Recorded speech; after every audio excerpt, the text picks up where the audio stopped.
आज आप सुने सोमवार का प्रदोष व्रत कथा। पूष मास की अमावस्या व्रत कथा के अनुसार एक गरीब ब्राह्मण की सुंदर गुणवान और संस्कारी बेटी थी, लेकिन उसका विवाह नहीं हो पा रहा था। एक दिन गरीब ब्राह्मण के घर पर एक साधु आता है और उनकी सेवा से सेवा से प्रसन्न होकर आशीर्वाद दिया। फिर उन साधुओं ने उस कन्या को विवाह के लिए उपाय बताते हुए कहा कि यहाँ से कुछ दूरी पर एक परिवार रहता है, यदि यह रोज जाकर उसकी पत्नी की सेवा करे तो इसकी विवाह में आ रही अड़चन दूर हो जाएगी। अगले दिन सुबह उठकर कन्या उनके घर जाकर साफ सफाइया कर अपने घर वापस लौटती है। उस घर में रहने वाली स्त्री यह देखकर हैरान हो जाती है कि कौन उसके जागने से पहले घर सफाई करके चली जाती है। कुछ दिन बाद स्त्री ने ब्राह्मणी की पुत्री को ऐसा करते हुए देख लिया और पूछने लगी कि आप कौन है। तब कन्या ने उसे साधु द्वारा बताई गई सारी बातें बताई। उस स्त्री ने कन्या की सच्चाई और सेवा से खुश होकर उसे शीघ्र विवाह होने का आशीर्वाद दे दिया। लेकिन जैसे ही उन्होंने कन्या को आशीर्वाद दिया, उनके पति की मृत्यु हो गई। फिर भी उसने हार नहीं मानी और अंगने में लगे हुए पीपल के पेड़ की 108 बार परिक्रमा करके भगवान विष्णु से अपने पति का जीवन लौटाने की प्रार्थना की। उस दिन पूष माँ से अमावस्या थी। भगवान की कृपा से उसका पति फिर से जीवित हो गया। ऐसी मान्यता है कि जो व्याकुत इस पूष मास का अमावस्या के दिन जो लोग स्नान करके दान पुण्य ब्राह्मण के करता है, पीपल की परिक्रमा करता है, उसकी सभी मनोकामनाएं पूरी हो जाती है।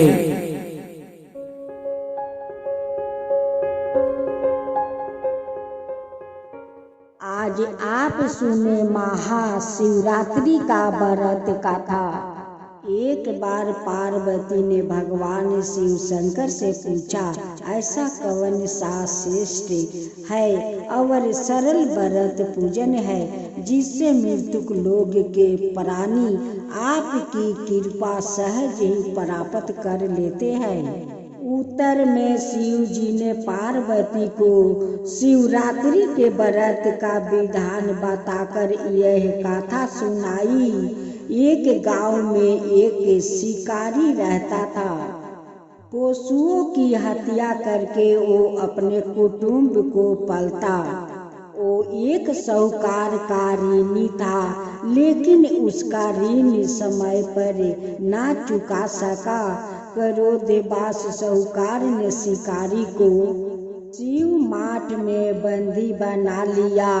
संयोग से उस दिन शिवरात्रि थी। शिकारी ध्यान मगन होकर शिव संबंधी धार्मिक बातें सुनाता रहा। चतुर्थी को उसने शिवरात्रि की कथा भी सुनी। संध्या होते ही साहूकार ने उसे अपने पास बुलाया और ऋण चुकाने के विषय में बात की। शिकारी अगले दिन सारा ऋण लौटा देने का वचन देकर बंधन से छूट गया। अपनी दिनचर्या की भांति वहाँ जंगल में शिकार के लिए निकला, लेकिन दिन भर बंदी गृह में रहने के कारण भूखे प्यासे व्याकुल था। शिकार करने के लिए वो एक तालाब के किनारे बेल वृक्ष पर परवा बनाने लगा। बेल वृक्ष के नीचे शिवलिंग था जो बेलपत्रों से ढका हुआ था। शिकारी को उसका पता नहीं चला। परवा बनाते समय उसने जो टहनियों तोड़ी वो संयोग से शिवलिंग पर गिर गया। इस प्रकार दिन भर भूखे प्यासे शिकारी का व्रत भी हो गया और शिवलिंग पर बेलपत्र भी चढ़ गया। एक पहर रात्रि बीत जाने पर एक गर्भिणी मिर्ग तालाब पर पानी पीने पहुंची। शिकारी ने धनुष पर तीर चढ़ाकर जो ही यांचा घींची, मिर्ग बोली, मैं गर्भिणी हूँ, शीघ्र ही प्रयासद करूंगी। तुम एक साथ दो जीवों की हत्या करोगे जो ठीक नहीं है। मैं अपने बच्चों को जन्म देकर शीघ्र ही तुम्हारे सामने प्रस्तुति हो जाऊंगी। शिकारी ने प्रयाचा ढीली कर दिया और मिर्ग की झरियों में लुप्त हो गई। कुछ ही देर बाद एक और मिर्ग उधर से निकली। शिकारी की प्रसन्नता का ठिकाना न रहा। समीप आने पर उसने धनुष पर बाण चढ़ाया। तब उसे देख मिर्ग ने विनम्रता पूर्वक निवेदन किया, हे अपराधी, मैं थोड़ी देर पहले ही ऋतु से निमृत हुई हूँ, कामातुर विरहिणी हूँ, अपने प्रिया की खोज में भटक रही हूँ।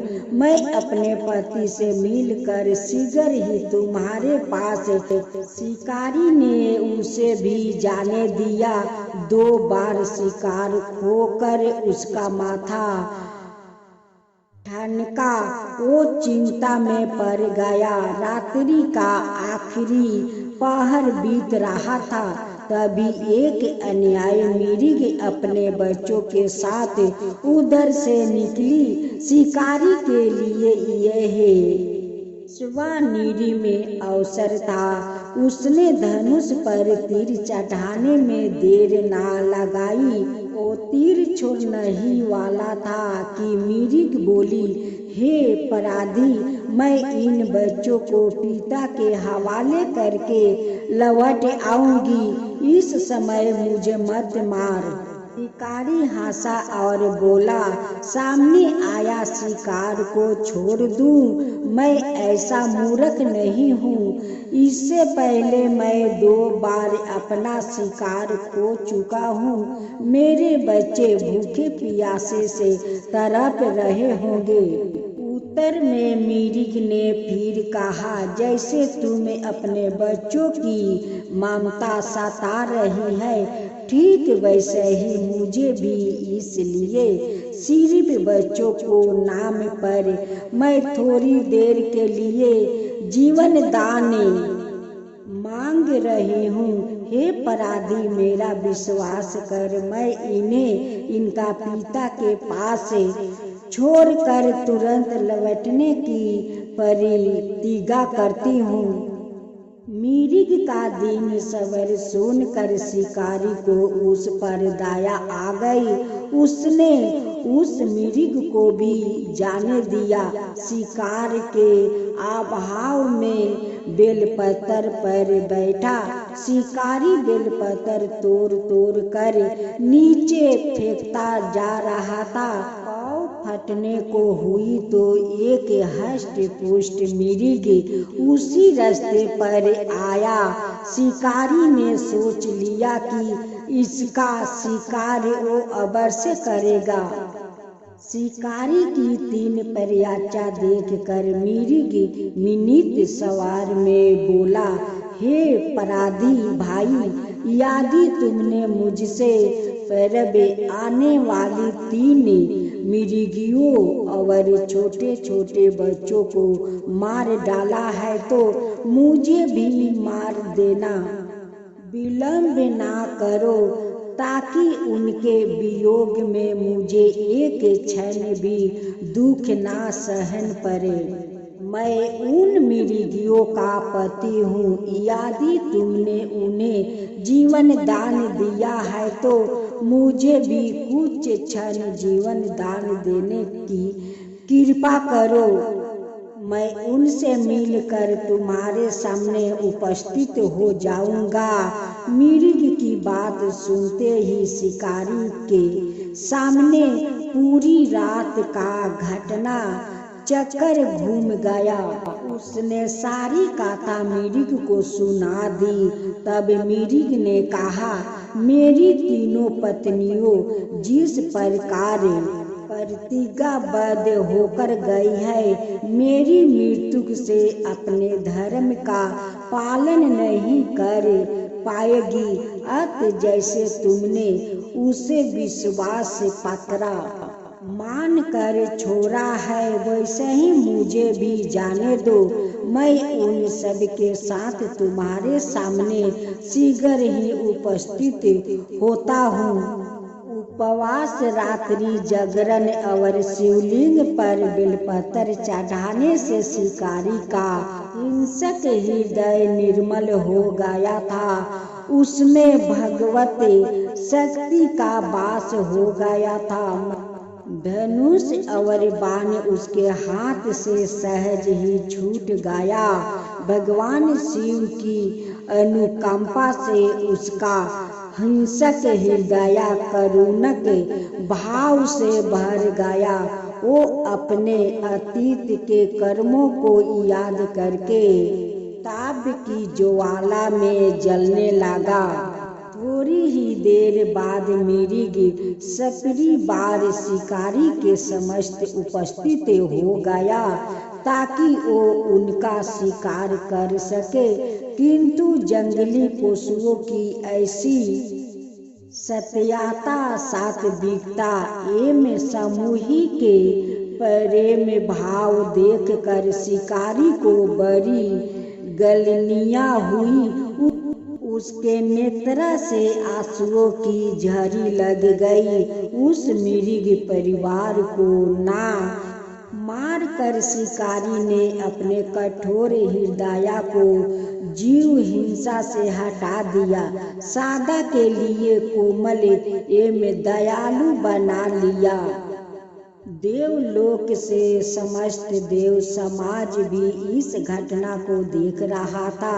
घटना की परिणति होते ही देवी देवताओं ने पुष्पा बरस की। तब शिकारी और मृग परिवार मोक्ष को प्राप्त हुई। जय श्री राम प्रभु हरे ब्रह्मा विष्णु सदा शिव ओम जय श्री एकानन चतुरानन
शिव ओम तारा, जय शिव ओम तारा।